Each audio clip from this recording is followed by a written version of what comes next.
নবজাতকের কানে আজান দেওয়া যাবে কি? আজান দেওয়ার যে হাদিসটা আসছে, হাদিসটা জয়ীফ। আজান দেওয়ার প্রয়োজন নেই, আজান দেওয়ার দরকার নেই। সর্বপ্রথম মনে রাখা দরকার, নবজাতক শিশুর কানে আজান দেওয়া সম্পর্কে কোরআন মাজিদে কোনো আলোচনা নেই। হ্যাঁ, হাদিসের আলোচনা আছে। সুনানে আবু দাউদের 5105 নম্বর হাদিস ও সুনানে তিরমিজির 1514 নম্বর হাদিস। আন আবি রাফি আন্নাহু قال رأيت رسول الله صلى الله عليه وسلم أذن في أذن الحسن بن علي حين ولدته فاطمة بالصلاة।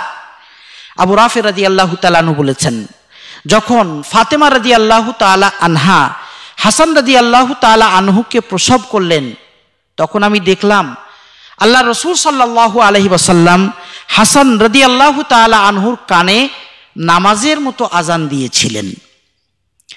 ইমাম আবু দাউদ রাহিমাহুল্লাহ এই হাদিসটি বর্ণনা করে নীরবতা পালন করেছেন। আর স্বয়ং ইমাম আবু দাউদ লিখেছেন, কুল্লু মা সাকাত্তু আনহু ফাহুয়া সালেহ। আমি যে হাদিসটি বর্ণনা করার পর নীরবতা পালন করেছি, সে হাদিসটি দলিলযোগ্য, আমলের উপযুক্ত, অর্থাৎ সেটা কমপক্ষে হাসান পর্যায়ের সহিহ। ইমাম তিরমিজি রাহিমাহুল্লাহ এই হাদিসটি বর্ণনা করে লিখেছেন, হাজা হাদিসুন হাসানুন সহিহ, এটা হাসান সহিহ হাদিস। তারপর ইমাম তিরমিজি রাহিমাহুল্লাহ একটা সাংঘাতিক কথা লিখেছেন। তিনি বলেছেন, ওয়াল আমালু আলাইহি, আর উম্মতের আমল এই হাদিসের উপর প্রতিষ্ঠিত।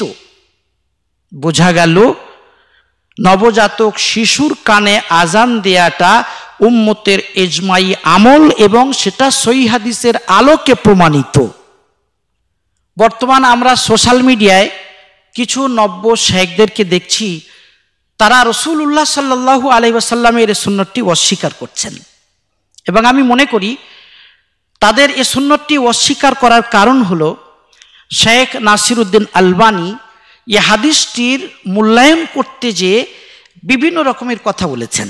তিনি কখনো বলেছেন এটা যায়ীফ, আবার কখনো বলেছেন এটা হাসান পর্যায়ের সহিহ।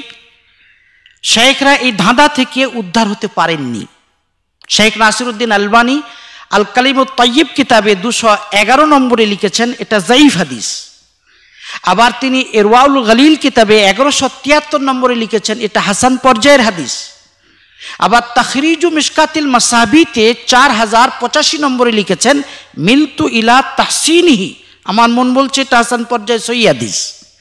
তো শেখ আলবানীর এই ধাঁধা থেকে তারা উদ্ধার হতে পারেননি, ফলে নব্য শেখদের কেউ কেউ এই সুন্নতটি অস্বীকার করে বসেছেন। অথচ তাদের জন্যও এটা অস্বীকার করার অবকাশ নেই।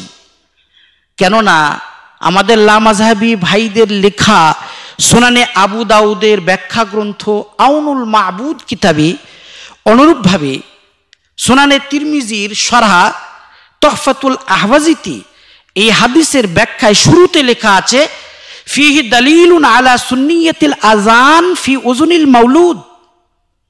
এই হাদিসটি নবজাতক শিশুর কানে আজান দেয়া সুন্নত হওয়ার দলিল। বোঝা গেল নবজাতক শিশুর কানে আজান দেয়াটা সুন্নত, এটাই চূড়ান্ত। যাই হোক, এবার আমরা আলোচনা করছি নবজাতক শিশুর ডান কানে আজান আর বাম কানে ইকামত পড়া সম্পর্কে। এ সম্পর্কে হুসাইন রাদিয়াল্লাহু তাআলা আনহু থেকে একটি মারফু হাদিস বর্ণিত আছে, যদি নবজাতক শিশুর ডান কানে আজান আর বাম কানে ইকামত পড়া হয়, তাহলে সেই শিশু শৈশবের রোগ থেকে এবং কুমন্ত্রণাদাতা জিনের উপদ্রব থেকে সংরক্ষিত হয়ে যায়। এটা মারফু হাদিস। এই হাদিসটি লেখা আছে মুসনাদে আবি আলা কিতাবে 6780 ক্রমিক নম্বরে। ইমাম ইবনু সুন্নি রাহিমাহুল্লাহ লেখা আমালুল ইয়াউমি ওয়া সুন্নাহ কিতাবে 623 ক্রমিক নম্বরে। শুআবুল ঈমান লিল বাইহাকি কিতাবে 8619 ক্রমিক নম্বরে। ইমাম বুসিরি রাহিমাহুল্লাহ লেখা ইতহাফুল খিয়ারা কিতাবে খণ্ড নম্বর 5 পৃষ্ঠা নম্বর 329 লেখা আছে। অনুরূপভাবে ইমাম সুয়ুতি রাহিমাহুল্লাহ লেখা জামে সগীর কিতাবে 9066 ক্রমিক নম্বরে হাদিসটি লেখা আছে।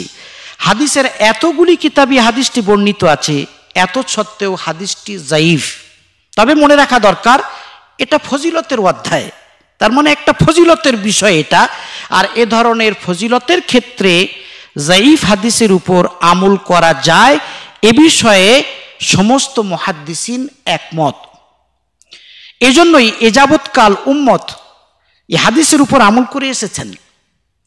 এই উম্মতের প্রথম মুজাদ্দিদ ও বিশিষ্ট তাবিঈ ওমর ইবনে আব্দুল আজিজ রাহিমাহুল্লাহ সম্পর্কে বর্ণিত আছে, তিনি নবজাতক শিশুর ডান কানে আজান ও বাম কানে ইকামত পড়তেন। শারহু সুন্নাহ এই কথা লেখা আছে, তুহফাতুল আহওয়াজিতে এই কথা লেখা আছে, আউনুল মাবুদে এই কথা লেখা আছে, আল মিরকাত শারহে মিশকাতুল মাসাবিতে এই কথা লেখা আছে। নবজাতক শিশুর কানে আজান দেওয়া সম্পর্কে বিভিন্ন এলাকায় বিভিন্ন রকম ভ্রান্ত ধারণা মানুষের মধ্যে রয়েছে। যেমন কোনো এলাকার মানুষেরা মনে করে ছেলে হলে তার কানে আজান দিতে হয়, কিন্তু মেয়ে হলে তার কানে আজান দেওয়া দরকার নেই। মনে রাখা দরকার, এটা ভুল মাসালা। ছেলে হোক মেয়ে হোক, নবজাতক শিশুর কানে আজান দেওয়াটা সুন্নাত, এটাই সঠিক মাসালা। কোন কোন এলাকার মানুষেরা মনে করে নবজাতক শিশুর কানে আজান দেবেন ইমাম সাহেব, ইমাম সাহেব ছাড়া অন্য কেউ আজান দিতে পারে না, এটাও ভুল মাসআলা।